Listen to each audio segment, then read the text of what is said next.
mis suegros exigieron una prueba de ADN, para demostrar que mi hija de 8 años era realmente parte de la familia, y lo dijeron delante de ella, así que no pude ignorarlo.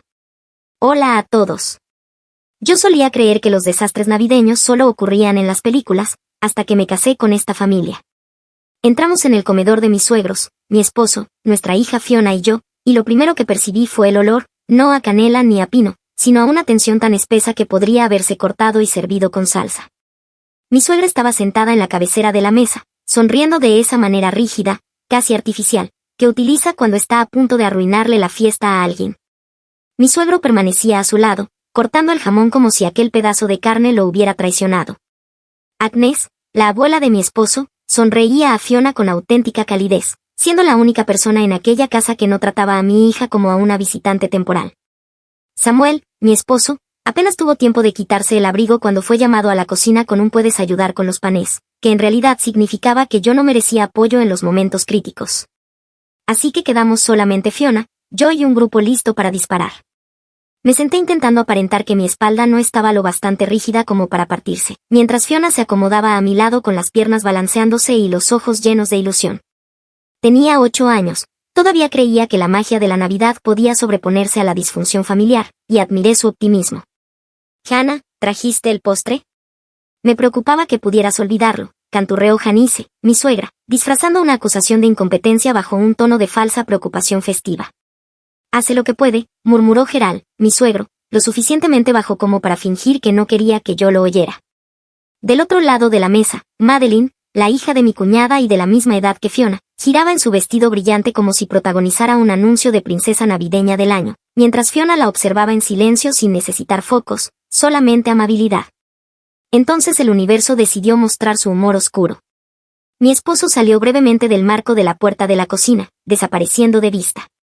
Gerald aprovechó el momento, carraspeó, se enderezó y anunció con total naturalidad: «Necesitamos una prueba de ADN», como si estuviera comentando que las papas estaban demasiado cocidas. Fiona se quedó inmóvil y la habitación entera también. Él añadió que solo querían asegurarse de que realmente fuera de la familia, mirando fijamente a mi hija. Janice se inclinó hacia adelante con una sonrisa suave que, si las serpientes usaran perlas, se vería exactamente igual, diciendo que necesitaban confirmar que ella pertenecía a su familia. La respiración de Fiona tembló y sus hombros se encogieron, no lloró ni gritó, solo se hizo pequeña, lo cual fue aún más doloroso. Por dentro ardía el rojo vivo, pero por fuera era hielo. Miré a mi hija, mi pequeña, esforzándose por desaparecer, y algo dentro de mí se ajustó definitivamente, no era rabia ni sorpresa, sino algo más frío, afilado y final. Los miré y dije: «De acuerdo». El silencio estalló alrededor de la mesa. Janice parpadeó, molesta porque no le había dado el estallido emocional que esperaba. Justo entonces mi esposo regresó y preguntó qué había ocurrido. Gerald intervino de inmediato diciendo que yo estaba siendo dramática y Janice afirmó que solamente querían confirmar que Fiona era realmente su hija. Fiona se estremeció y el rostro de mi esposo se volvió completamente inmóvil, peligrosamente inmóvil, mientras preguntaba con voz baja qué acababan de decir. Kimberly, mi cuñada, se encogió de hombros y comentó que no debía actuar como si nunca se lo hubiera preguntado. Él los miró como si fueran desconocidos peligrosos y delirantes, y declaró que nos marchábamos en ese mismo instante. Janice chasqueó la lengua diciendo que no fuera ridículo, pero mi esposo respondió con firmeza que nadie hablaba así de su hija, sin importar de quién fuera aquella casa. Gerald alzó la barbilla y dijo que solo estaban siendo honestos, que ni siquiera sabíamos si Fiona era realmente hija de Samuel y que merecían claridad, que yo había dado razones para dudar antes.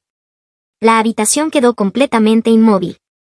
Esa era la línea, la verdadera campaña, meses y años de pequeñas puñaladas envueltas en un ataque final. Me puse de pie y dije: «Fiona, toma tu abrigo». Ella lo hizo en silencio, mi valiente niña conteniendo las lágrimas. No entendía aún, mientras caminábamos hacia la salida. Agnes, la dulce y aguda Agnes de 90 años, se llevó la mano a la boca. Parecía avergonzada de compartir sangre con las personas sentadas en esa mesa. Afuera la noche estaba fría, pero el aire se sentía más limpio que dentro de esa casa. Mi esposo aseguró a Fiona en su asiento. Ella se quedó ahí mirando sus manoplas, pequeña, callada y herida. «Mamá», susurró, «¿hice algo malo?» Juro que mi corazón se partió en dos. «No», respondí, «ni una sola cosa». Asintió despacio, pero todavía no me creía, no después de escuchar a sus propios abuelos cuestionar si pertenecía. Me senté en el asiento delantero y mi esposo tomó mi mano con fuerza suficiente para doler. Detrás de nosotros, las luces navideñas brillaban en las ventanas de su casa como una mentira. Creí que al marcharnos todo acabaría, que cerraríamos la puerta, conduciríamos lejos y escaparíamos, pero me equivocaba. No habían terminado, ni de lejos, y yo no tenía idea de lo que ya habían puesto en marcha, ni de hasta dónde estaban dispuestos a llegar. Si la ofensa navideña de mis suegros fue un huracán, entonces los años previos eran el viento lento y ominoso que todos fingen que no es una advertencia. La gente suele creer que el peor momento de una historia está al principio, pero no es así. El principio es la parte que confundes con normalidad. Conocí a mi esposo Samuel cuando tenía 21 años, esa edad en la que todavía crees que 2 tazas de café cuentan como hidratación y que un trabajo en grupo no puede arruinar tu vida. Estudiábamos en el mismo programa, ambos sobrecargados, con poco sueño y tratando de parecer adultos. Él tenía ese encanto sincero y ligeramente nerd que te hacía pensar que realmente leía todos los capítulos asignados. Yo tenía los instintos de supervivencia de alguien que había crecido navegando entre personas complicadas y, de alguna manera, encajamos. Me dijo desde temprano, como en la tercera cita, que su familia era un poco excesiva. Así los llamaba, un poco excesivos. No entendí lo que un poco significaba realmente hasta mucho después. Adelanto, fue el eufemismo del siglo. Yo estudiaba en una ciudad lejos de mi familia y pensé que, cuando nos casáramos, tendría la versión de película de los suegros, incómodos al principio y luego cálidos, solidarios, tal vez horneando galletas con tus iniciales. En cambio, obtuve a Janice y Geral. La primera vez que los conocí, Janice me dijo que me veía diferente a lo que había imaginado y Geral me estrechó la mano con el mismo entusiasmo que le darías a alguien que reparte multas de estacionamiento. Kimberly, mi cuñada, me miró de arriba abajo como si evaluara a una concursante en un programa de cocina que no le gustaba. Pero Samuel era dulce, solidario y me amaba, así que seguí adelante. Cuando nació Fiona, tenía la esperanza de que los suegros se ablandaran, porque eso es lo que dicen las películas, que un bebé mejora todo. Resultó que las películas mienten. Vivíamos a 20 minutos de ellos, lo suficientemente cerca para que Samuel se sintiera obligado a visitarlos cada semana, pero lo bastante lejos para que yo pudiera pasar el trayecto practicando respiraciones profundas, como alguien preparándose para una declaración judicial. Samuel creía en el deber familiar, no era amor, era culpa disfrazada de lealtad. Había crecido con padres que medían el afecto en correcciones y la atención en críticas. No les tenía cariño, pero se sentía responsable de ellos. Era una danza extraña y dolorosa. Yo intenté facilitarla. Me convertí en la nuera perfecta, educada, servicial, sonriente incluso cuando dolía. Llevaba platos en las fiestas, limpiaba su cocina sin que me lo pidieran, soportaba historias sobre cómo Kimberly era la hija perfecta que nunca alzaba la voz, nunca cometía errores y nunca los decepcionaba. Cuando la anciana Agnes necesitó ayuda, yo estuve allí. Janice casi no la visitaba, Geral no movía un dedo y Kimberly no tenía tiempo, lo que fuera que eso significara, así que yo aparecía. Yo llevaba a Fiona, limpiaba la cocina de Agnes, cambiaba bombillas que ella no podía alcanzar y la escuchaba hablar sobre sus días en el jardín y sus libros favoritos. Ella trataba a Fiona como un tesoro, no como una carga, y Fiona la adoraba, y durante un tiempo eso fue suficiente para equilibrar todo lo demás. Luego la atención cambió a Madeline, la hija de Kimberly, de la misma edad que Fiona. En un universo sensato, 2 pequeñas primas serían tratadas por igual. En el nuestro, Madeline era tratada como una celebridad menor y Fiona como la niña de una amiga que fue arrastrada a un intercambio de regalos. Madeline recibía muñecas con cabello más largo que el cuerpo entero de Fiona, además de trajes brillantes y accesorios. A Fiona le tocaban calcetines. Una vez recibió un libro para colorear porque, según Janice, no necesita cosas lujosas. Cuando Fiona preguntó por qué los regalos eran tan diferentes, le dije que algunos adultos olvidan cómo ser justos. No le dije que yo quería doblar esos calcetines en una onda y lanzarlos directamente a la frente de Janice. Janice y Geral nunca perdían la oportunidad de comparar a las niñas, que Madeline era avanzada, refinada, claramente parte de la familia, mientras que Fiona era callada o un poco sensible. Yo me repetía que era irritante, no dañino. Me repetía que podía modelar gracia. Me repetía que Fiona no lo notaba. Pero ella lo veía. Luego llegó el cambio, los comentarios, los susurros que no eran susurros. No se parece mucho a Samuel, dijo Janice una vez con demasiada naturalidad. Geral añadió que los niños adquieren rasgos de todas partes, ¿verdad? Kimberly se rió como si compartiera un chiste interno con el diablo. Samuel oyó parte de todo eso, lo suficiente para apretar la mandíbula y murmurar en el coche mientras regresábamos a casa. Lo detestaba. Los detestaba a ellos. Pero la culpa, toda aquella culpa, lo envolvía como hiedra. Decía cosas como, no lo dicen en serio, son anticuados, no saben cómo hablar de estas cosas. Pero luego los comentarios se volvieron más atrevidos. ¿Estás seguro de que es tuya, Samuel? Nunca se sabe en estos días. Nos sentiríamos mejor si tuviéramos pruebas. Pruebas, como si Fiona fuera una escena del crimen. Al principio lo ignoré porque la familia dice cosas estúpidas, ¿verdad? Entonces vi la cara de Fiona un día cuando oyó a Gerald decir, tal vez tenga otro padre. No lloró, simplemente se plegó hacia adentro, callada, confundida, lastimada. Sentí algo frío colocarse dentro de mí. Y después ocurrió, el momento en que las insinuaciones dejaron de ser insinuaciones. Queremos una prueba de ADN, dijo Gerald mirándome directamente. Recuerdo haber pensado, esta es la línea, aquí dejamos de fingir.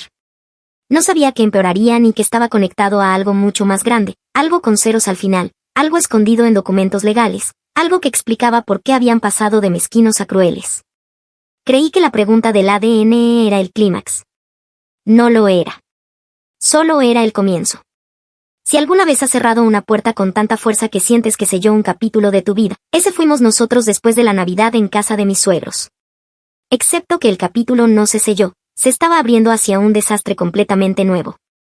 Al llegar a casa, el silencio fue lo primero que nos golpeó, no el tipo pacífico, sino el que deja la adrenalina atrapada entre los dientes y los hombros suspendidos entre temblar y querer golpear una pared. Fiona fue directo al sofá y se acurrucó bajo su manta. Mi esposo se quedó en la entrada como si alguien lo hubiera desconectado. Me apoyé en la mesa y traté de recordar cómo respirar aire que no supiera a humillación. Finalmente él exhaló. Hannah, dijo con voz baja y peligrosa, he terminado con ellos. Le pregunté, aunque ya conocía la respuesta, ¿con todo? Con todo, dijo, el dinero, la ayuda, las visitas semanales, todo. Eso me sacó del estado de congelación. Durante años Samuel había estado enviando a sus padres unos $200 al mes, nada extremo, pero lo suficiente para dejar claro que se trataba más de culpa que de ayuda. Siempre se encogía de hombros y decía cosas como, ¿les hace sentir apoyados o es lo que se hace? Ahora caminó hacia el mostrador, abrió su aplicación bancaria y canceló la transferencia como si cortara una cuerda que llevaba alrededor del cuello desde la infancia. Listo, dijo, terminado. No aplaudí, no lo regañé, no le dije que no tenía que hacerlo porque, siendo sincera, sí que tenía que hacerlo. En vez de eso, simplemente dije, bien. Nos sentamos juntos en silencio, observando cómo el pecho de Fiona subía y bajaba mientras caía en un sueño agotado. Se veía tan pequeña, tan frágil, tan incapaz de merecer la crueldad que había soportado esa noche. ¿Sabes qué es lo que más duele?, susurró Samuel. Que lo dijeron delante de ella. Lo sé, respondí de inmediato. Él asintió, con la mandíbula apretada. Y que lo decían en serio. Extendí la mano hacia la suya y él me miró con esa expresión que solo aparece cuando un hombre se da cuenta de que sus padres no son simplemente un poco excesivos, son tóxicos. Ojalá esa hubiera sido toda la noche, pero las personas tóxicas son como mapaches, en cuanto crees que se han rendido, vuelven a tu porche a tirar la basura. Alrededor de las 9:30 de la noche sonó el teléfono de Samuel. Número desconocido. Contestó y de inmediato se irguió. Sí, él habla. Mañana por la mañana. Claro, estaremos allí. Colgó. Su rostro era indescifrable. ¿Quién era?, pregunté. Un abogado, dijo. El abogado de mi abuela. Eso aceleró mi corazón. ¿Dijo de qué se trata? No, solo que es importante y que quiere que vayamos. Los dos miramos a Fiona, aún dormida, aún abrazando el oso de peluche que Agnes le había regalado, la única persona verdaderamente segura de ese lado de la familia. Mi estómago se retorció. ¿Agnes está bien? Creo que sí, dijo él, solo está enfadada. Enfadada. Enfadada era nuevo. Nos quedamos en el sofá susurrando bajo la luz tenue, ambos fingiendo no imaginar lo peor, pero la verdad estaba allí, suspendida entre nosotros. Janice y Gerald habían llevado su obsesión por la pertenencia a un nuevo nivel. Había una razón por la que aquella conversación sobre el ADN había escalado tan rápido. Algo la había detonado. Algo grande. Samuel se pasó la mano por la cara. Sé por qué empezó todo esto. Lo miré. Tragó saliva. Hace unos meses, mi abuela me dijo que quería dejarle algo a Fiona. No todo, solo un regalo, algo pequeño. Dijo que Fiona la hace feliz, que es una niña amable. Se me detuvo la respiración. Él continuó, mi madre lo oyó y perdió el control. Le dijo a mi abuela que era irresponsable dejar dinero a una niña que quizá no era de la familia. La habitación empezó a dar vueltas, y no de la forma divertida de un parque de diversiones. Estás diciéndome, dije despacio, que toda esta obsesión con el ADN empezó porque tu madre no quería que Fiona heredara algo. Él asintió. Dijo que antes de que ese dinero vaya a esa niña, necesitamos pruebas. Esa niña. Esa niña. Mis manos se cerraron en puños, ni siquiera sentí mis uñas clavándose en mis palmas. Así que ahora están intentando desacreditarla, susurré, para asegurarse de que no reciba nada. Él volvió a asentir. Y para asegurarse de que Madeline reciba todo. Por supuesto. Por supuesto que Kimberly y su hija estaban metidas en este circo. Me levanté, caminando de un lado a otro. Entonces mañana vemos al abogado. Sí, dijo él. Creo que mi abuela está haciendo cambios. No sabía qué significaba eso, pero un escalofrío eléctrico me recorrió. Agnes era una anciana dulce que horneaba galletas y contaba historias de su juventud, pero no era tonta. Si había oído lo que pasó esa noche, no lo dejaría pasar. A la mañana siguiente vestimos a Fiona para la escuela en silencio. Estaba más callada que de costumbre, aferrándose a mí como si intentara anclarse. Mamá, susurró mientras le ataba los zapatos, ¿la abuela dijo eso porque no me parezco a papá? Se me cerró la garganta.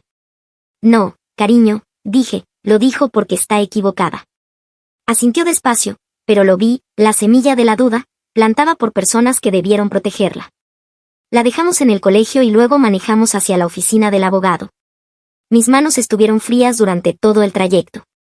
Cuando entramos en la sala de reuniones, Agnes ya estaba allí, sentada más erguida de lo que la había visto nunca, con los ojos brillantes y los labios apretados como una mujer con una misión. El abogado se presentó. Entonces el abogado dijo las palabras que me hicieron sentir que la cabeza me daba vueltas. Agnes me pidió que actualizara su planificación patrimonial. Samuel parpadeó. ¿Por lo de anoche? Agnes asintió con firmeza. No toleraré lo que le dijeron a esa niña, ni una sola palabra. Continuó, con la voz suave pero firme. Cuestionaron su lugar en esta familia. La lastimaron y no permitiré que personas así hereden el trabajo de toda mi vida. La miré fijamente. ¿Qué está diciendo? El abogado deslizó una carpeta por la mesa. Agnes tiene aproximadamente $3 millones en activos, dijo. Ha decidido dividirlos en 2 fideicomisos en vida. Mi respiración se cortó. Uno nombra a Samuel como beneficiario, continuó, y el otro nombra a Fiona. Me sentí mareada y él añadió, la casa en la que actualmente viven sus suegros pertenece legalmente a Agnes. Ha decidido incluir esa propiedad también en el fideicomiso. La mandíbula de Samuel cayó. Oh, vaya. Así es, dijo Agnes, con los ojos encendidos. No heredarán ni un solo centavo. Me quedé sentada allí, atónita, incapaz de hablar. Agnes tomó mi mano. Tú y esa pequeña han sido las únicas que me visitan, que me ayudan, que me muestran bondad. Estoy entregando mis ahorros de toda la vida a las personas que lo merecen. No podía respirar. No podía pensar. Mi corazón golpeaba como si intentara escapar de mi pecho. Condujimos a casa en un silencio aturdido, cada uno tratando de procesar lo que había ocurrido. Apenas habíamos cruzado la puerta cuando mi teléfono empezó a sonar como una alarma, una llamada de Janice, luego de Gerald, luego de Kimberly, todas seguidas. Samuel contestó y los gritos comenzaron. No era solo enojo, era pánico. Pánico real. Pánico de perder dinero. Pánico de perder la casa. No tenía ni idea de que esto era solo el comienzo. Después de que una familia estalla, siempre hay un periodo en el que todo se siente inestable, como si estuvieras esperando lo que viene después. Para nosotros duró 3 días. 3 días de Janice y Gerald llamando sin parar, alternando entre llantos, gritos, manipulación emocional y la clásica frase, nos malinterpretaron. 3 días de Samuel mirando su teléfono como si estuviera contaminado con estupidez radiactiva antes de bloquear otro número. 3 días de Kimberly enviando mensajes de texto tan largos que parecían páginas rechazadas del guión de una telenovela. 3 días de Fiona haciéndose más silenciosa cada vez que oía una notificación de buzón de voz. Para la tercera noche, había terminado. No enfadada, terminada. Terminaba de esa manera tranquila en la que el alma se queda completamente inmóvil. Me senté en la mesa de la cocina viendo a Samuel aplastar su frente contra sus palmas, como si intentara alisar su cerebro. Sam, dije, voy a hacerme la prueba de ADN. Su cabeza se levantó de golpe. Hannah, no. No tienes que demostrar nada. Lo sé. Sé perfectamente que no tengo dudas, porque estuve allí, obviamente. Pero quiero sacar esto de la mesa para siempre, dije. Y quiero los resultados por escrito para poder restregárselos en la cara a cada una de sus acusaciones. Él suspiró, derrotado. De acuerdo, si eso te ayuda a sentirte en control, hazlo. Control. Palabra curiosa. Había estado sin él durante años cuando se trataba de su familia. Así que, una vez recogidas las muestras, yo misma sellé el kit y lo dejé en el buzón a la mañana siguiente, como si estuviera enviando una pequeña granada. Y entonces las cosas dieron otro giro. Fui a recoger a Fiona a la escuela. No estaba allí, ni con su maestra, ni en el patio, ni dentro del edificio. La secretaria levantó la vista desde su escritorio con una sonrisa tensa. Oh, sus suegros la recogieron hoy. Mi estómago se convirtió en hielo. ¿Mis qué? Los padres de su esposo, dijo alegremente. Todavía están en la lista de personas autorizadas para recogerla. Me había olvidado de esa lista, la que llenamos cuando Fiona empezó la escuela, en esos tiempos en los que lo peor que Janice había dicho jamás era que mi cazuela era un poco convencional. Llamé a Samuel. Sin saludo, sin preámbulo. Se la llevaron. ¿Qué? Su voz se quebró con un tipo de furia que rara vez le había oído. Tus padres la recogieron. Voy para allá. Voy ahora mismo. No esperé. Conduje directamente. La puerta principal se abrió de golpe, como si hubieran estado esperándome. Hannah, dijo Janice, sonriendo con toda la cara por primera vez en probablemente 6 años, entra, te va a encantar lo que hemos hecho. Entré. Parecía como si el pasillo de juguetes de una tienda enorme hubiera explotado allí dentro, muñecas nuevas, un patinete, 2 bolsas de una boutique infantil de alta gama e incluso una pequeña cama elástica interior instalada en la sala de estar. Y allí estaba Fiona, sentada en el sofá, nerviosa, pequeña, abrazando un unicornio enorme de peluche como un escudo. Mamá, dijo suavemente, no dejaron de darme cosas. Miré a Gerald. Solo queremos asegurarnos de que nuestra nieta sea feliz, dijo con una sonrisa falsa y orgullosa. La queremos muchísimo. Mi humor seco se activó como mecanismo de defensa. Eso sí que es nuevo. Janice chasqueó la lengua. No seas dramática, Hannah. Siempre la hemos querido, solo lo estamos demostrando más. Claro, demostrando más, porque la gente siempre muestra amor justo después de ser excluida de una herencia de $3 millones. Entonces Janice se agachó frente a Fiona y le tomó la barbilla. Le dirás a tu bisabuela cuánto te gustan estos regalos, ¿verdad? Ella necesita saber quién realmente se preocupa por ti. Mi visión se nubló por un segundo. No sabía si iba a desmayarme o a cometer un delito. Por suerte, Samuel llegó antes de que ocurriera cualquiera de las dos cosas. ¿Qué demonios están haciendo?, soltó en cuanto entró. Gerald se irguió. Estamos creando lazos con nuestra nieta. La secuestraron de la escuela. La recogimos, corrigió Janice, porque ustedes dos han sido completamente irracionales. No dije nada. Yo ya estaba más allá de las palabras, más allá del enojo. Mi furia había evolucionado hacia algo frío y duro como un diamante. Fiona, dije, ve por tu mochila, nos vamos. Ella no dudó. El rostro de Janice se torció. No te irás sin llevarte sus regalos. Son para ella. No los queremos, dijo Samuel. Tú no sabes lo que ella quiere, gritó Gerald. Fiona se escondió detrás de mi pierna. Quiero irme a casa. Eso fue todo. El instante en que el hechizo se rompió. Salimos mientras Janice chillaba detrás de nosotros. Esto no ha terminado, que históricamente es lo que la gente dice justo antes de que, en realidad, sí haya terminado. En el camino a casa, Fiona guardó silencio. Luego dijo algo que hizo que mi corazón se plegara sobre sí mismo. Mamá, ¿por qué solo me quieren cuando quieren algo? 8 años. 8. Ningún niño debería tener que formar esa frase. Le tomé la mano. Ellos no saben lo que es el amor, cariño. Pero nosotros sí. Ella asintió despacio, aunque sus ojos estaban llenos de nubes de tormenta. Esa noche Samuel y yo redactamos una carta de cese y desistimiento con ayuda de un amigo abogado. Eliminamos a Janice y Gerald de todas las listas de contacto escolar, bloqueamos todos sus números, cerramos la puerta con fuerza. Luego se lo contamos a Agnès. Ella se quedó en silencio, luego furiosa, luego decidida. He terminado, dijo. No volverán a tener la oportunidad de manipularme ni a esa niña. A la mañana siguiente se reunió con su abogado. Por la tarde todo estaba finalizado. Su fideicomiso, que antes era revocable, se volvió irrevocable. La casa, los ahorros, todos sus bienes, mitad para Samuel y mitad para Fiona. Sin vacíos legales, sin cambios posibles, sin oportunidades para que Janice o Gerald volvieran a meterse. Cuando terminó el papeleo, Agnès me llamó personalmente. Tú eres mi familia, dijo. Ellos no. Lloré después de colgar, con fuerza. No por el dinero, sino porque alguien por fin nos había elegido. 2 días después llegaron los resultados de la prueba de ADN. Una coincidencia tan clara como la luz del día. Hija de Samuel. Exactamente lo que esperábamos. Imprimimos el informe, lo adjuntamos a la carta de cese y desistimiento y enviamos copias a Janice y Gerald. Unas horas más tarde, el teléfono de mi esposo sonó. Número bloqueado. No contestó. Llegó un buzón de voz de todas maneras. Era Janice, llorando, suplicando, desesperada.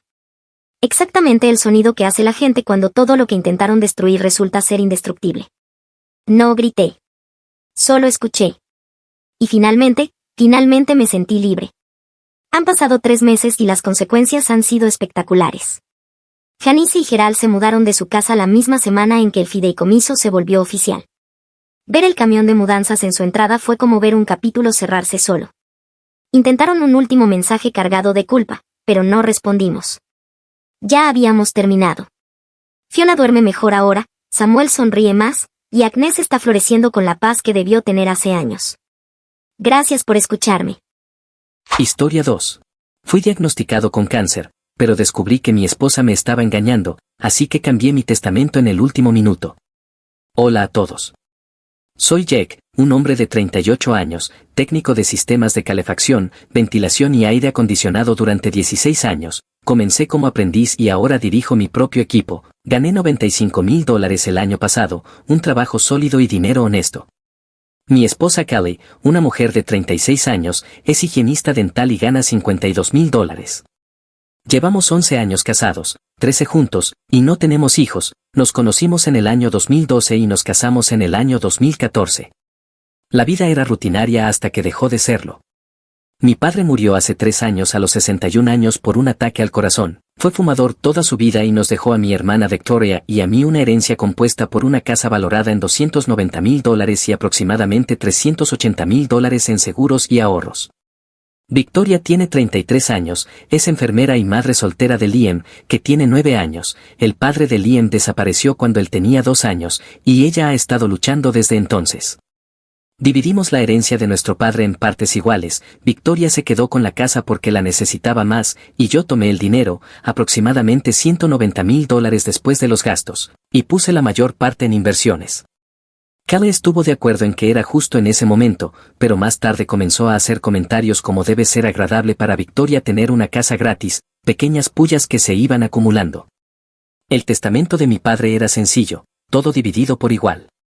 Trabajó como plomero toda su vida, se jubiló a los 60 años y murió un año después, sin llegar a disfrutar de la jubilación.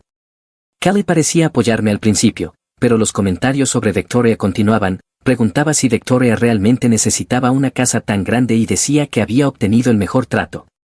Una y otra vez le explicaba los rendimientos de mis inversiones, pero no le interesaba. Llegó septiembre y empecé a sentirme mal, fatiga, pérdida de apetito y tos persistente. Callie apenas lo notó y culpó al estrés laboral. Perdí 15 libras a principios de octubre y el 12 de octubre comenzó el dolor en el pecho. Finalmente fui a ver al Dr. Patterson el 18 de octubre. Él ordenó radiografías y 2 días después me llamó directamente para decirme que necesitaba una tomografía computarizada y una biopsia. El 24 de octubre recibí el diagnóstico, cáncer de pulmón en etapa 4, extendido a los ganglios linfáticos y al hígado, inoperable, con meses de vida, tal vez un año con tratamiento. El Dr. Patterson no endulzó nada. Me quedé sentado en mi camioneta durante 30 minutos, todo parecía normal, excepto que nada volvería a ser normal. No se lo dije a Callie porque no podía encontrar las palabras. Cuando ella preguntó, dije que necesitaba más pruebas. Ella sintió y volvió a su tableta mientras yo me quedé horas en mi taller. Los días siguientes fueron citas médicas y trámites de seguro. Decidí no contarle todavía, además algo en su comportamiento había cambiado últimamente, más tiempo en el teléfono, menos interés en nosotros, se iba a la cama temprano. Pensé que era estrés laboral, pero estaba equivocado. El descubrimiento del 30 de octubre lo cambió todo. Tomé la tarde libre para otra consulta médica relacionada con el tratamiento y terminé antes, alrededor de las 2 de la tarde. Callie no me esperaba hasta las 5. Al llegar a la entrada de la casa vi un Lexus plateado estacionado en la calle que no reconocí, un coche nuevo y caro. Pensé que tal vez algún vecino tenía visitas. Entré por el garaje como siempre y escuché voces en el piso de arriba, música suave. Pensé que Callie estaba viendo televisión en el dormitorio, tal vez descansando. Entonces escuché la risa de un hombre, una voz profunda y desconocida que provenía de mi dormitorio, de mi cama. Mis piernas se movieron solas, subí las escaleras, caminé por el pasillo y empujé la puerta del dormitorio. Callie estaba en nuestra cama con un hombre que nunca había visto, estaban tan concentrados que no se dieron cuenta de que yo estaba ahí. 5 segundos se sintieron como 5 años. Callie levantó la vista y gritó. El hombre buscó su ropa apresuradamente, parecía alguien de 30 y tantos años, con ropa de gimnasio cara esparcida por el suelo. Kelly se cubrió con la sábana, con lágrimas empezando a brotar, diciendo, Jack, Dios mío, puedo explicarlo. Yo le dije a él que se fuera, con una voz calmada, inquietantemente calmada, como si estuviera viendo esto ocurrirle a otra persona en la televisión. Él no esperó, agarró sus cosas y salió corriendo, poniéndose la camisa mientras bajaba las escaleras de 2 en 2, escuché la puerta principal cerrarse de golpe y el Lexus plateado arrancó a toda velocidad. Kelly sollozaba, aferrándose a la sábana, diciendo, Jack, por favor, lo siento tanto, no sé en qué estaba pensando. Yo pregunté cuánto tiempo había estado ocurriendo aquello. Ella respondió confundida, pero repetí la pregunta, ¿cuánto tiempo?, sin mentirme. Ella dudó, una pausa larga que me dijo todo antes de que abriera la boca, y finalmente admitió que habían sido 4 meses, desde junio. 4 meses, un tercio de un año, mientras yo trabajaba 60 horas semanales en proyectos comerciales, llegando a casa exhausto cada noche, y ella hacía eso a mis espaldas. Le pregunté quién era él y ella respondió que se llamaba Brad, que era uno de los dentistas de la oficina. El cliché casi resultaba irónico. Le pregunté si alguien más lo sabía y ella juró que no, que nadie lo sabía, que habían sido muy cuidadosos, excepto que lo había traído a nuestra casa, a nuestra cama. Ella comenzó a llorar aún más.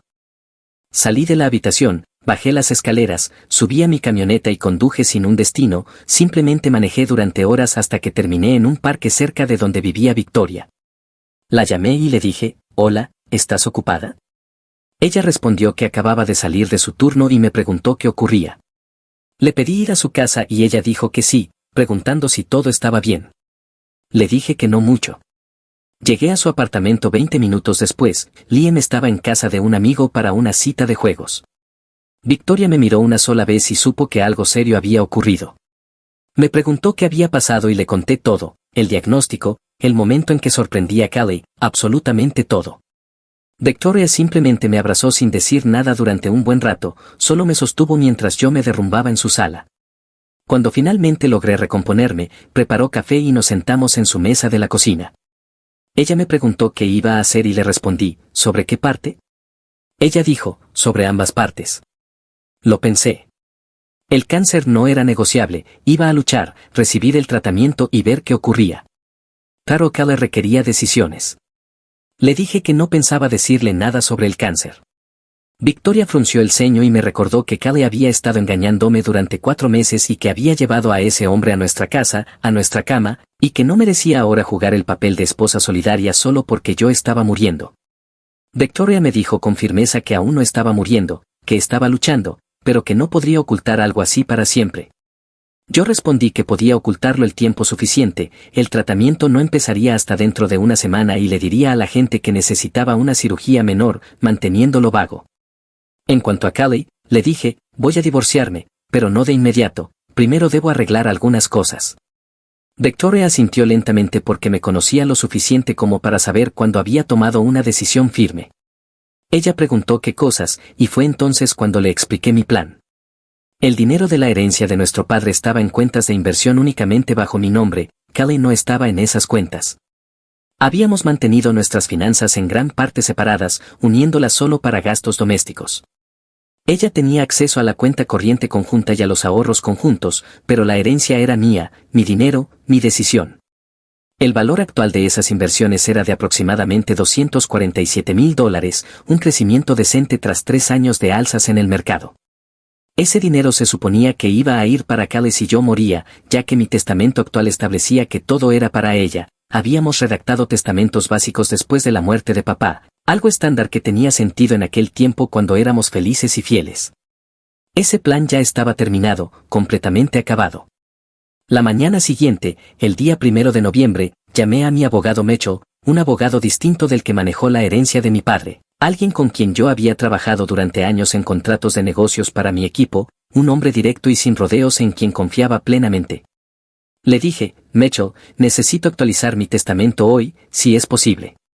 Él preguntó qué cambios quería hacer y le respondí que íbamos a dejar todo a mi hermana Victoria en lugar de a mi esposa Callie, absolutamente todo, y que necesitaba que se hiciera rápido y bien. Hubo un largo silencio al otro lado de la línea y Mitchell preguntó si todo estaba bien entre nosotros. Le dije que no particularmente, pero que necesitaba que esto se manejara con rapidez y exactitud. Él me preguntó si podía presentarme esa tarde, alrededor de las 2, y estuve en su oficina a las 2 en punto. Le expliqué la situación, no la parte del cáncer todavía, solo la infidelidad, que había encontrado a Callie con otro hombre en nuestra cama. Mitchell no juzgó nada, simplemente tomó notas detalladas y preguntó para aclarar. Me dijo que entendiera que, si yo fallecía mientras aún estaba legalmente casado, Callie podía impugnar el testamento, ya que los cónyuges tienen ciertos derechos legales. Yo respondí que sí, que comprendía, pero que si transfería los activos antes de morir no habría nada que impugnar. Mitchell me miró con atención y me preguntó si estaba muriendo.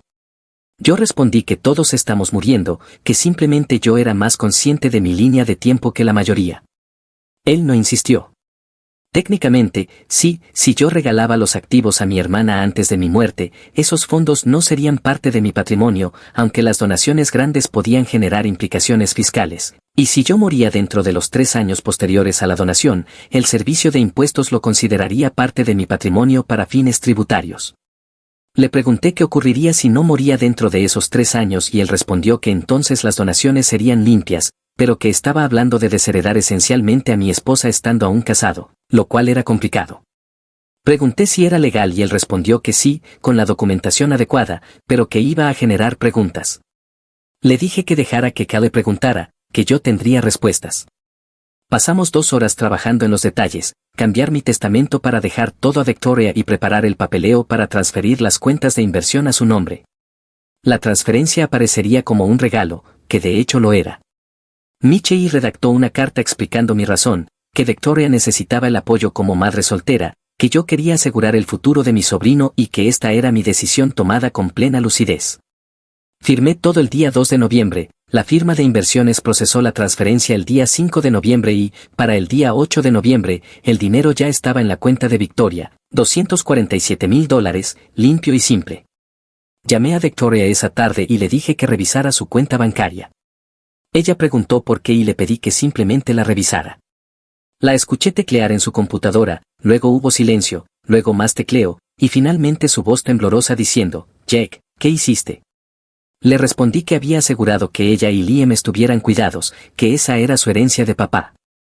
Ella dijo que no podía aceptarlo, pero yo le dije que ahora era suyo, que hiciera un fondo universitario para Liam, que pagara su auto o lo que necesitara, pero que era suyo, sin discusiones. Preguntó si Callie lo sabía y le dije que todavía no, y que cuando lo descubriera sería demasiado tarde para hacer algo al respecto. Victoria intentó discutir, pero la interrumpí diciendo que me escuchara, que ella había estado luchando durante años, trabajando hasta agotarse por su hijo, que papá habría querido esto y que yo también lo quería, que lo aceptara. Ella estaba llorando y decía que no sabía qué decir. Le respondí que dijera que lo usaría con prudencia y que prometiera no decírselo a Callie si ella empezaba a husmear haciendo preguntas. Dijo que Callie no sabía nada aún, pero que pronto lo sabría. Colgamos esa noche y dormí mejor que en semanas. A pesar de todo, al menos una cosa estaba resuelta. Mientras tanto, la vida en casa era tensa. Callie intentó disculparse constantemente durante la primera semana, llorando y diciendo que había sido un error, suplicando otra oportunidad. Yo me mantuve frío y le repetí que necesitaba tiempo para pensar. Ella decía, Jake, por favor, te amo, fue un error tan estúpido, Brad no significa nada. Yo respondí que ella había estado viéndose con él durante 4 meses, que eso no era un error, que era una elección que había tomado repetidamente. Ella lloraba más, prometía terminar la relación, juraba que nunca volvería a ocurrir, y yo simplemente asentía y me iba a mi taller. El día 12 de noviembre comencé la quimioterapia y le dije a Callie que tenía una hernia menor que necesitaba un procedimiento ambulatorio, nada serio, pero que tendría que ir al centro médico una vez por semana durante algunas semanas. Ella apenas levantó la vista de su teléfono cuando se lo dije.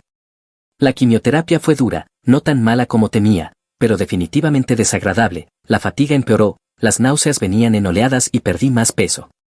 Kelly notó que me veía terrible, pero aceptó la historia de la hernia, o tal vez simplemente no le importó lo suficiente como para indagar. Victoria me llevó a mi segunda sesión de quimioterapia el día 19 de noviembre porque me sentía demasiado débil para conducir, había tomado un día personal en el hospital para ayudarme. Me preguntó cómo estaba realmente en el camino de regreso, y respondí que algunos días eran mejores que otros, pero que ese día no era uno de los buenos. Ella dijo que necesitaba contarle a la gente, obtener apoyo, dejar que mamá lo supiera. Le respondí que mamá estaba lidiando con su propia recuperación del cáncer y que no necesitaba ese estrés, que ella querría saberlo, pero más adelante, después de ver cómo iba el tratamiento, si funcionaba, se lo diría a todos, y si no, no terminé la frase. Las manos de Victoria se tensaron en el volante, pero no insistió. Callie estaba en el trabajo cuando regresamos a mi casa. Victoria me ayudó a entrar y se aseguró de que tuviera todo lo que necesitaba. Me dijo que estaba siendo terco, y yo respondí que era mi vida y mi decisión.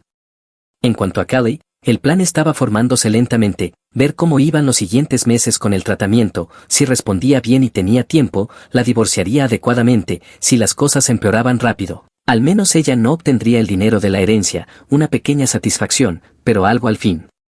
Callie descubre lo del dinero el día 3 de diciembre, cuando todo estalló. Callie había estado revisando mi escritorio buscando algo, según dijo, y encontró los documentos de la oficina de Mitchell sobre el cambio de testamento y la transferencia de activos. Llegué a casa del trabajo y la encontré en la sala, con los papeles en la mano y la cara roja de furia. Me preguntó qué demonios era aquello mientras agitaba los documentos, respondí que parecía papeleo legal y le pregunté dónde los había encontrado. Ella gritó que en mi escritorio, que yo había transferido toda mi herencia a Victoria, que si estaba loco. Me quité la chaqueta, la colgué lentamente y dije que era mi dinero y mi elección. Ella respondió que era mi dinero, pero que se suponía que era nuestro dinero para nuestro futuro. Yo dije que en realidad era mi dinero, el que provenía de mi padre, y que nuestro futuro parecía bastante incierto en estos días. Su rostro se torció y gritó que la estaba castigando, que aquello tenía que ver con Brad, y yo respondí que se trataba de decidir cómo distribuir mis activos, que ella no tenía derecho al dinero que yo había heredado de mi padre.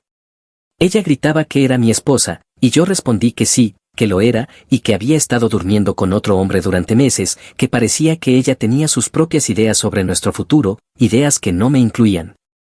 Ella empezó a llorar, de esa forma en que uno llora con rabia, no con tristeza, diciendo que yo no podía hacer eso, que ese dinero debía ser de ambos, que Victoria no lo necesitaba porque tenía la casa. Respondí que Victoria había estado criando a un niño sola mientras trabajaba horarios absurdos, que sí, ella tenía una casa, pero también tenía unos $600 en ahorros y un coche que estaba a un fallo de morir, que ella necesitaba ese dinero. Kelly dijo, ¿y yo no? Soy tu esposa, ¿eso no significa nada para ti? La miré durante un largo momento y le dije que se hiciera esa misma pregunta a sí misma, que si ser mi esposa significaba algo para ella, porque llevar a otro hombre a nuestra cama sugería que no significaba mucho. Ella gritó que eso no era justo, y yo respondí que la vida no era justa y que al parecer yo tampoco. Ella lanzó los papeles hacia mí, se esparcieron por el suelo mientras ella gritaba que me iba a arrepentir cuando me calmara y me diera cuenta de lo que había hecho. Le dije que lo dudaba. Ella salió furiosa, azotó la puerta principal y escuché su coche arrancar y chirriar mientras se marchaba. Recogí los papeles, los guardé en mi escritorio y los cerré con llave. Esta vez ella no volvió a casa esa noche, envió un mensaje alrededor de las 11 diciendo que se quedaría en casa de Brooke, que necesitaba espacio. Brooke era su hermana y vivía a unos 30 minutos. Me pareció bien, la casa estaba más tranquila sin ella. Callie regresó 2 días después con una táctica diferente, calmada, racional, sentándose conmigo en la mesa de la cocina. Dijo: Jake, he estado pensando, sé que cometí un error, sé que estás enojado y herido, pero hemos estado juntos durante 13 años, eso tiene que contar para algo. Y yo pensé que sí había contado, en pasado. Por favor no hagas esto, podemos arreglarlo con asesoría, terapia o lo que necesites, pero no destruyas nuestro matrimonio por un solo error, dijo ella. Yo respondí que 4 meses no eran un solo error. Ella corrigió diciendo que entonces eran múltiples errores, pero que los había terminado, que Brad y ella habían acabado, que le dijo que no podían verse más, que me había elegido a mí.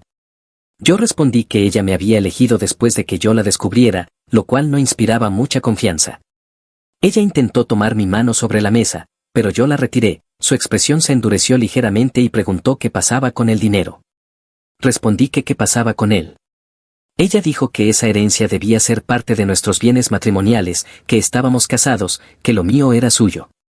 Le dije que así no funcionaban las herencias, que el dinero que recibí de mi padre antes de que nos separáramos seguía siendo mío. Pero ella respondió con cuidado que no nos habíamos separado, preguntando si lo haríamos. Yo me levanté y dije que aún no lo había decidido, pero que el dinero ya estaba en manos de Victoria, que ese barco ya había zarpado. Ella dijo que podía recuperarlo, que solo debía decirle a Victoria que había sido un error y que había actuado precipitadamente. Respondí que no lo recuperaría, que Victoria ya había creado el fondo universitario de Liam, que ese dinero ya estaba cumpliendo su propósito. La máscara de Callie cayó y preguntó si yo prefería que mi sobrino tuviera ese dinero antes que mi propia esposa.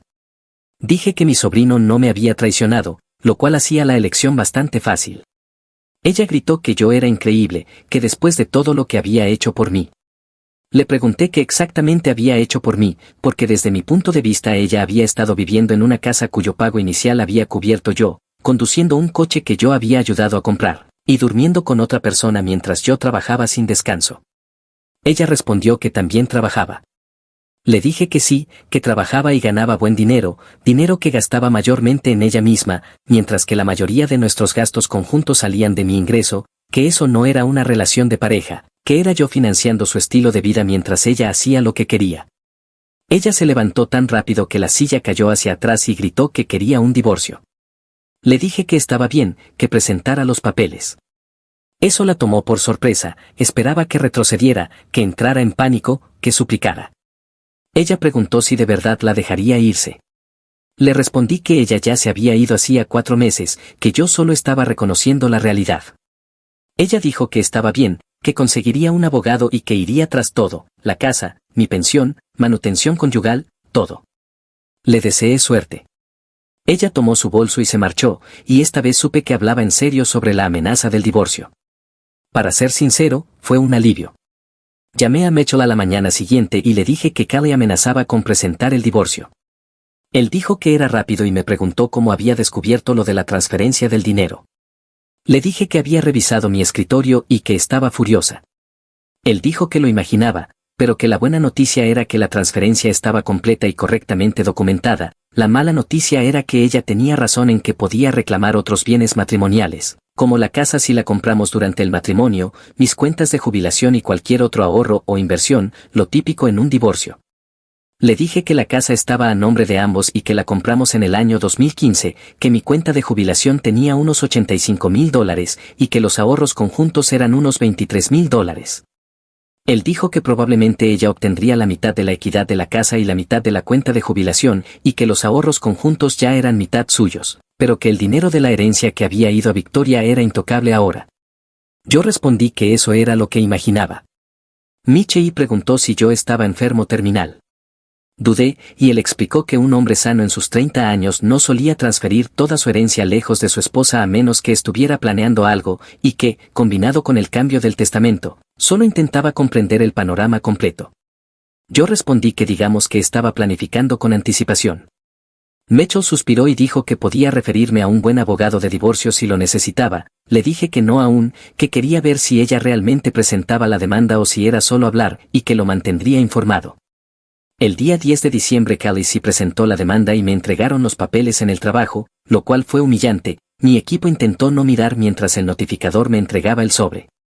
Lo abrí en mi camioneta durante la hora del almuerzo. Ella iba por todo, la mitad de la casa, la mitad de mi jubilación, manutención conyugal por 5 años, y lo peor, afirmaba que la transferencia de la herencia a Victoria había sido fraudulenta y hecha para perjudicarla, pidiendo al tribunal que la revirtiera. Llamé a Mitchell de inmediato y le dije que estaban tratando de recuperar el dinero de la herencia. Él respondió que no funcionaría, que era mi propiedad separada y que podía hacer lo que quisiera con ella, que podían argumentar que lo hice de mala fe, pero que los jueces generalmente no revocaban regalos entre familiares, especialmente cuando era para apoyar a una madre soltera. Añadió que ella también pedía 5 años de manutención conyugal y que, dadas nuestras ganancias, tal vez tendría que pagar 2 o 3 años, el cálculo estándar, no agradable pero manejable. Manejable si vivía tanto tiempo, el pensamiento era oscuramente gracioso. La realidad del tratamiento era que, a mediados de diciembre, la quimioterapia me golpeaba fuerte. Perdí la mayor parte del cabello, seguía bajando de peso a pesar de intentar comer, y las náuseas eran constantes. Trabajaba cuando podía, pero mi capataz básicamente dirigía al equipo mientras yo manejaba el papeleo desde casa. Victoria venía varias veces por semana, traía comida, se aseguraba de que comiera y me hacía compañía. Liam también venía a veces, y el niño me hacía reír incluso cuando me sentía horrible. Una noche me miró fijamente la cabeza calva y dijo, «Tío Jack, pareces un extraterrestre». Victoria lo regañó suavemente diciendo, «Liam», y él añadió, «pero un extraterrestre genial, como de esa película». Los niños son honestos, si no otra cosa. Kelly aún vivía en la casa, pero apenas hablábamos, dormía en la habitación de invitados, salía temprano para trabajar y volvía tarde, nos veíamos quizá 30 minutos al día, normalmente solo cruzándonos en la cocina. La Navidad fue deprimente, la pasé en casa de Victoria y mamá también estaba allí. Ella había terminado su propio tratamiento contra el cáncer a principios del año y estaba bien. Kelly pasó la Navidad con la familia de Brooke, ambos estuvimos de acuerdo en que era más fácil así que fingir una convivencia falsa. «Te ves delgado, cariño», dijo mamá examinando mi rostro. «¿Estás comiendo lo suficiente?» Le dije que sí, que era estrés laboral, un año difícil. No pareció convencida, pero no insistió. Victoria cambió de tema hábilmente, hablando sobre el excelente boletín escolar de Liam. Llegó enero y el proceso de divorcio se intensificó. El abogado de Callie estaba siendo agresivo, presionando para un acuerdo rápido. Mitchell aconsejó tomarnos nuestro tiempo. Quieren resolver rápido porque saben que su caso es débil. Mientras más alarguemos esto, más se deteriora su posición. Pregunté cuánto tiempo hablábamos y él dijo que un divorcio disputado podía tardar de 6 a 8 meses. Yo no tenía de 6 a 8 meses, el cáncer no estaba respondiendo al tratamiento. El doctor Patterson había sido muy claro en mi última cita, estábamos ralentizándolo, no deteniéndolo, mi función hepática estaba empeorando. Quizá me quedaban de 3 a 4 meses con suerte. Pero Callie no lo sabía, nadie lo sabía excepto Victoria y el doctor Patterson. Llegó febrero. El día 3 de febrero, el abogado de Callie hizo una oferta de acuerdo. Ella aceptaría el 40% de la equidad de la casa en lugar de la mitad, renunciaría a la manutención conyugal de 5 años bajándola a 3, y dejaría completamente intacta la cuenta de jubilación, a cambio de que yo admitiera que la transferencia de la herencia había sido impropia y le entregara $100,000 provenientes de Victoria, así, como si nada, darle una suma de 6 cifras a alguien que me había traicionado. Casi me reí cuando Mitchell me leyó la oferta por teléfono. Le dije que respondiera absolutamente no, que la herencia se quedaba con Victoria, completamente innegociable, que ese era el dinero de papá cuidando de su nieto. Mitchell dijo que lucharían con fuerza, que el abogado de Callie parecía decidido. Respondí que los dejaran luchar todo lo que quisieran, que eventualmente perderían. Él preguntó qué pasaría si ganaban de alguna manera, si un juez se ponía de su lado. Le dije que no lo harían, que ese dinero venía de mi padre, que estaba en cuentas exclusivamente bajo mi nombre, y que yo lo había dado a mi hermana, una madre soltera que luchaba por salir adelante, y que ningún juez revertiría eso solo porque Kelly estaba molesta por no recibirlo, especialmente considerando que ella ya me estaba engañando cuando hice la transferencia, que el orden cronológico importaba. Él dijo que ella seguía siendo mi esposa y que eso tenía algo de peso en la corte. Respondí que no por mucho tiempo, y que estar casada no le daba derecho a mi herencia, especialmente cuando había violado el matrimonio primero. Le dije que tenía documentada la línea de tiempo, que había descubierto la infidelidad antes de transferir el dinero, y eso demostraba mi capacidad de decisión. Michelle redactó una contraoferta, darle a Kelly el 45% de la equidad de la casa para sacarla más rápido, pagar 2 años de manutención conyugal modesta basada en cálculos reales y dividir los ahorros conjuntos 50 y 50 como adultos, pero la jubilación quedaba completamente mía y Victoria conservaba hasta el último centavo de la herencia, términos no negociables. La rechazaron inmediatamente. Kelly quería ese dinero de la herencia con desesperación, se sentía con derecho a él, profundamente, especialmente ahora que sabía que yo lo había dado a mi familia, lo cual la enloquecía. El punto de quiebre llegó el día 21 de febrero. Me desmayé en el trabajo, simplemente caí mientras revisaba una unidad de calefacción en un techo, mis muchachos llamaron una ambulancia. Desperté en urgencias con Victoria sentada junto a mi cama. Ella me dijo que me había desmayado, deshidratación y presión baja por la quimioterapia. Pregunté por Kelly. Victoria dijo que la había llamado 3 veces, que no respondió, que le dejó un mensaje, y su rostro estaba tenso de rabia. Me dejaron en observación durante la noche. Kelly apareció alrededor de las 9 de la noche, con el cabello perfecto, el maquillaje fresco, claramente venía de algún sitio que no era trabajo. Preguntó qué había pasado. Parecía preocupada, pero se sentía como una actuación. Le dije que deshidratación, que estaba bien. Las enfermeras le dijeron que me había desmayado en un techo, que podría haberme matado. Respondí que pero no me había matado. Ella preguntó qué hacía yo en un techo si se suponía que debía estar haciendo menos trabajo físico. Dije que el trabajo necesitaba hacerse. Ella se sentó en la silla que Victoria había dejado al llegar Kelly. Jake, necesitamos hablar del acuerdo, dijo. La miré fijamente. Estoy en una cama de hospital y quieres hablar de términos de divorcio. Ella respondió que yo estaba allí y ella estaba allí, que podíamos aprovechar el tiempo.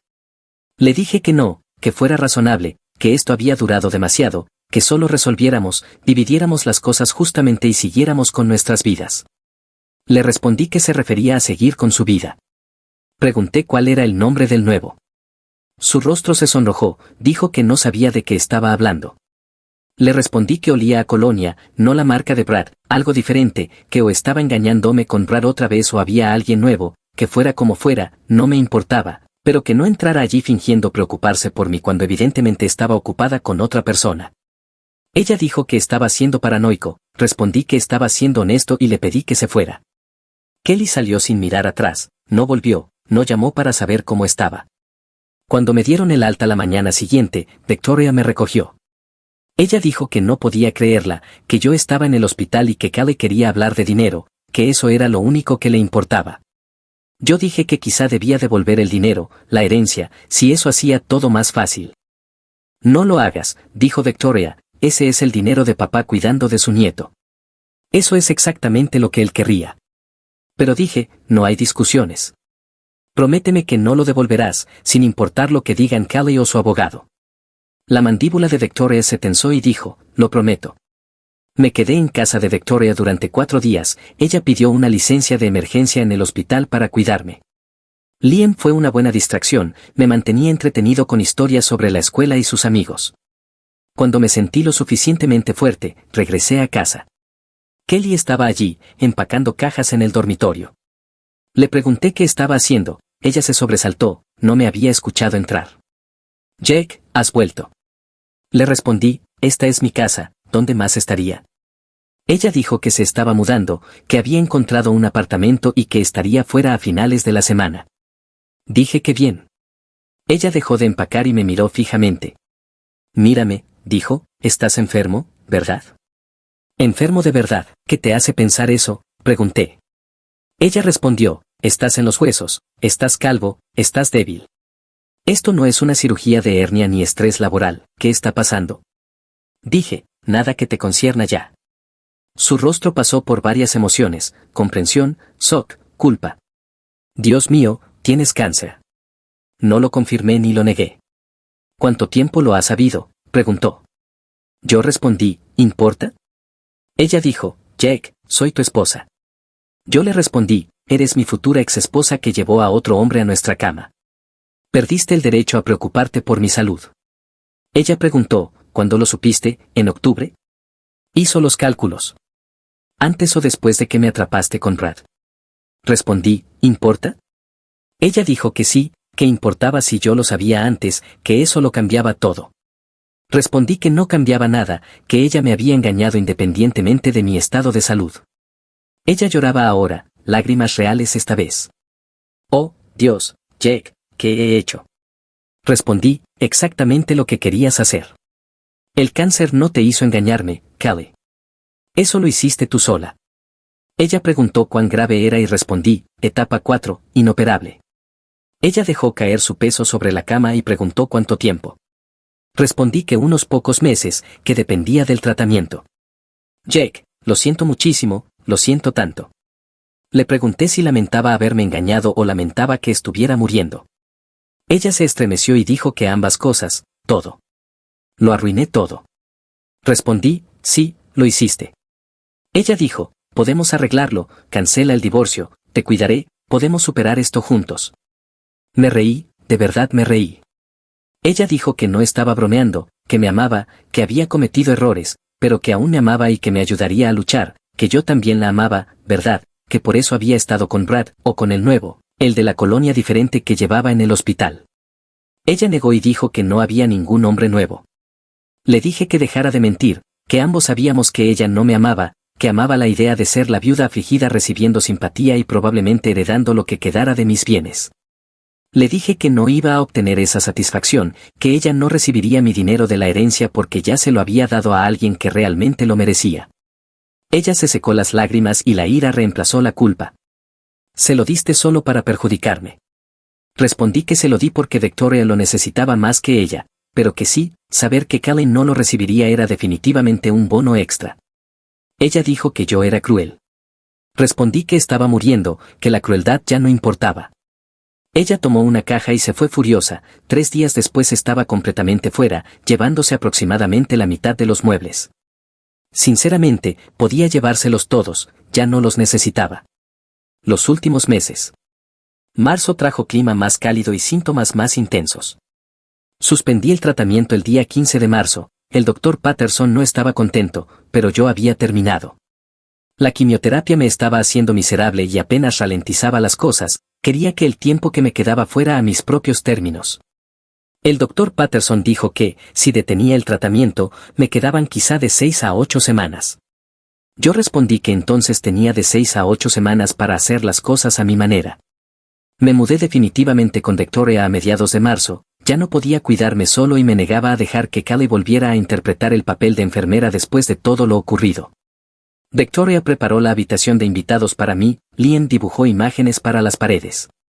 El arte del niño era terrible, pero me hacía sonreír. Kelly llamaba constantemente, quería visitar, quería ayudar, quería involucrarse. Yo no respondía. Finalmente cambié mi número y no le di el nuevo. El divorcio aún no estaba finalizado, mi abogado Mitchell dijo que podía tardar unos meses más, especialmente con Kelly peleando cada término. Le dije que lo alargara, quizá por despecho, pero principalmente porque quería que ella entendiera que había perdido. El día 2 de abril Kelly apareció en el apartamento de Victoria. Victoria no la dejó entrar. Él no quiere verte, le dijo en la puerta. Yo podía escucharlas desde la habitación de invitados. Kelly dijo, sigo siendo su esposa, tengo derecho. Victoria respondió, no tienes ningún derecho aquí. Los perdiste cuando lo engañaste. Él se está muriendo y tú estás intentando forzar tu entrada. ¿Qué clase de persona hace eso? Kelly dijo que Victoria era cruel por mantenerla alejada. Victoria respondió, la clase de persona que vio a su hermano matarse trabajando mientras tú tenías una aventura. Lárgate de mi propiedad o llamo a la policía. Kelly se marchó y no volvió. Pasé mis últimas semanas con las personas que importaban, Victoria, Liam y mi mamá. Cuando finalmente le conté todo a mamá a principios de abril, lloró durante 2 días seguidos, luego se recomponía y pasaba cada día con nosotros. Mi equipo del trabajo vino a visitarme, trajeron comida, contaron chistes y me trataron como a una persona en lugar de un hombre moribundo. Eso significó algo para mí. Michelle vino el día 12 de abril con documentos y dijo, Callie ha aceptado abandonar todo. Tomará el 30% de la equidad de la casa, sin manutención conyugal y sin reclamar nada más. Solo quiere que el divorcio se finalice. Le pregunté qué había cambiado y él respondió, sabe que estás muriendo y cree que heredará todo como tu esposa sobreviviente si sigue casada cuando fallezcas. Lo que no sabe es que cambiaste tu testamento en noviembre, así que está jugando a largo plazo, o eso cree ella. Firma esto y el divorcio será definitivo en unas 2 semanas. Firmé, la mejor decisión que había tomado en meses. El día 20 de abril el divorcio se finalizó. Kelly ya no era mi esposa. Recibí el correo electrónico de Mitchell alrededor de las 3 de la tarde y se lo mostré a Victoria. Ella preguntó cómo me sentía y respondí, libre. Kelly se enteró de los cambios finales del testamento el día 28 de abril. Mitchell le envió una notificación de cortesía informándole que ya no era la beneficiaria de mi patrimonio. Ella llamó al apartamento de Victoria unas 40 veces ese día, no respondimos. Se presentó de nuevo el día 30 de abril. Yo estaba teniendo un día relativamente bueno, así que acepté verla. Victoria la dejó entrar pero se quedó en la habitación. Kelly se veía terrible, ojeras oscuras, el cabello recogido con desorden, sin su apariencia pulida habitual. Jake, por favor dime que no hiciste esto, dime que hay algún error con el testamento. Respondí que no había ningún error, que todo iba para Victoria y Liam. Ella dijo, pero soy tu esposa, y yo respondí, ex esposa desde hace 10 días. Ella gritó que yo había planeado esto, que había esperado hasta que el divorcio fuera definitivo para cambiar el testamento. Respondí que lo había cambiado en noviembre, mucho antes de finalizar el divorcio. Entonces cámbialo de nuevo, por favor. Estuvimos casados durante 11 años, eso tiene que contar para algo. Respondí que sí, que contó, hasta que ella decidió que no contaba. Le dije que las acciones tienen consecuencias. Kelly dijo, Jake, lo siento muchísimo. Cometí errores terribles, pero por favor no me dejes sin nada. Respondí que no se estaba quedando sin nada, que había recibido el 30% de la equidad de la casa, unos $90,000, más que justo considerando que me había traicionado durante 4 meses. Ella gritó que no era suficiente. Yo respondí que debería haber pensado en eso antes de traer a Brad a nuestro dormitorio. Ella dijo que lo estaba haciendo para herirla. Respondí que lo estaba haciendo para ayudar a las personas que realmente habían estado a mi lado, Victoria, Liam, mi mamá, personas que no me abandonaron en el momento en que las cosas se pusieron difíciles. Ella gritó que no me había abandonado, y le dije que sí, que cuando más necesitaba a mi esposa, ella estaba con otra persona, así que ahora que ella necesitaba mi dinero, ese dinero iría para otra persona, un intercambio justo. Ella se derrumbó completamente. Victoria la acompañó hasta la puerta. La escuché gritar en el pasillo que yo era un monstruo vengativo, que había sido una buena esposa y que esto no era justo. Victoria regresó y dijo, se ha ido. Respondí, bien. Esa fue la última vez que vi a Callie. El final.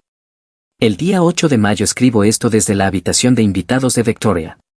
Estoy débil, moverme es difícil, comer es aún más difícil. El doctor Patterson dice que quedan días, no semanas. Mamá está aquí. Victoria está aquí. Liam entra después de la escuela para contarme su día. Así es como quiero irme, rodeado de personas que me aman, no por alguien que me veía como un salario. Kelly intentó una vez más ayer, envió una carta a través de una amiga preguntando si podíamos hablar. Hice que Victoria enviara un mensaje simple, no. El dinero de la herencia está seguro. Victoria ya compró un coche confiable y creó el fondo universitario de Liam. El resto está invertido para su futuro. Eso es exactamente lo que papá habría querido. La parte de la casa le dio a Callie $90,000, más de lo que merecía, sinceramente, pero mi abogado dijo que cualquier cantidad menor habría alargado el divorcio y yo quería que terminara. Ella puede usar ese dinero para comenzar su nueva vida con quien quiera que esté ahora. No lo sé y no me importa. Mi pensión y los activos restantes, lo poco que quedó después de las facturas médicas, van para Victoria, unos $30,000 en total. No es mucho, pero ayudará. Nunca le conté a Callie sobre el cáncer hasta que fue demasiado tarde para que lo usara para obtener lástima o manipulación. Nunca le di la oportunidad de jugar a la esposa solidaria mientras planeaba cómo gastar la herencia. Ella me mostró quién era realmente cuando pensó que yo estaba sano y tenía dinero. Y eso fue todo lo que necesitaba saber. Algunas personas podrían pensar que fui duro, quizá lo fui, pero tenía que tomar una decisión, dejar mi dinero a alguien que me traicionó o dejarlo a alguien que ha estado conmigo en todo. Una decisión fácil cuando lo planteas así. Victoria a veces se siente culpable por el dinero, no debería. Papá quería que sus nietos estuvieran cuidados, y Liam es su único nieto. Esto es exactamente lo que él habría querido y exactamente lo que Callie no merece. Actualización, leyendo esto una vez más, ahora es 14 de mayo. Cada vez es más difícil mantenerme despierto. Victoria dice que debería descansar en lugar de escribir, pero esto se siente importante, dejar un registro, contar la historia.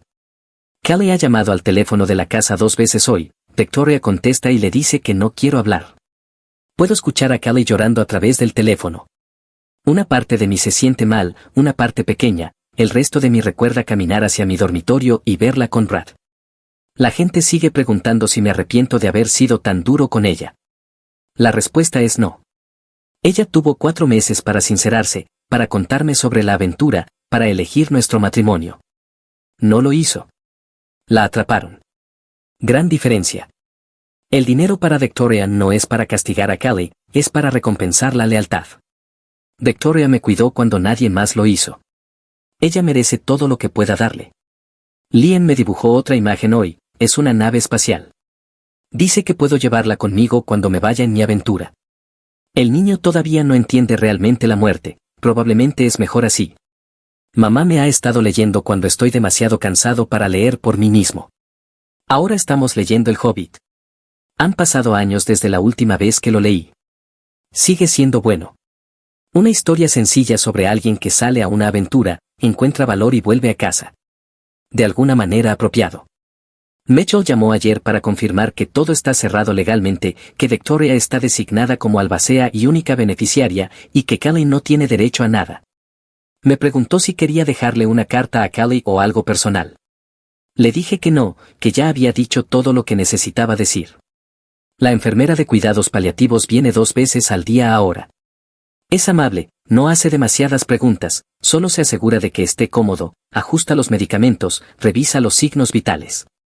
Victoria preguntó si debíamos trasladarme a un centro de cuidados paliativos. Dije que no, que quería estar aquí, quería estar en casa. Esta no es la casa en la que pensé que moriría, pensé que sería mi casa con Callie. La vida tenía otros planes, mejores planes. Resulta que este lugar tiene amor, mi casa solo tenía promesas rotas. Kelly envió flores hoy. Victoria las tiró antes de que pudiera verlas, pero me lo contó. La tarjeta decía, lo siento por todo. Adiós. Demasiado poco, demasiado tarde. Adiós, Callie. Espero que encuentres lo que buscas. Me alegra que ya no sea mi problema. Adiós, Reddit. Conté mi historia. Dejé mi marca. Me aseguré de que las personas correctas recibieran lo que merecían, las buenas y la mala. Es hora de descansar ahora. Nota final de Victoria, Jack falleció pacíficamente el día 17 de mayo, rodeado de su familia. Estuvo consciente hasta el final, bromeó con Liam sobre naves espaciales, le dijo a mamá que la amaba y me agradeció por todo. Kelly se presentó en el funeral. Le permitimos asistir, pero mantuvimos la distancia. Ella lloró durante todo el servicio. No sé si las lágrimas eran reales o un espectáculo. Ya no importa. El testamento se ejecutó exactamente como Jack quería. Callie intentó impugnarlo a través de su abogada, pero se rindió después de 2 semanas cuando le dijeron que no tenía ningún caso. El fondo universitario de Liam está asegurado, mi coche está pagado y por primera vez en años estamos estables, porque mi hermano pensó con anticipación y nos cuidó cuando más importaba. Jaque fue mi héroe. No porque fuera perfecto, sino porque cuando la vida le dio la peor mano posible, él la jugó con dignidad y se aseguró de que quienes lo amaban estuvieran protegidos. Callie siempre será la mujer que engañó a mi hermano moribundo, ese es su legado. El legado de Jack es un sobrino que irá a la universidad sin deudas y una hermana que no tuvo que matarse de trabajo. Él ganó. Ella perdió. Gracias por escucharme. ¿Qué harías si fueras el autor? Gracias por unirte a Toe hoy. Recuerda darle me gusta, suscribirte y activar la campana de notificaciones para no perderte nuestro próximo video. Hasta pronto. Toe, te lo agradece.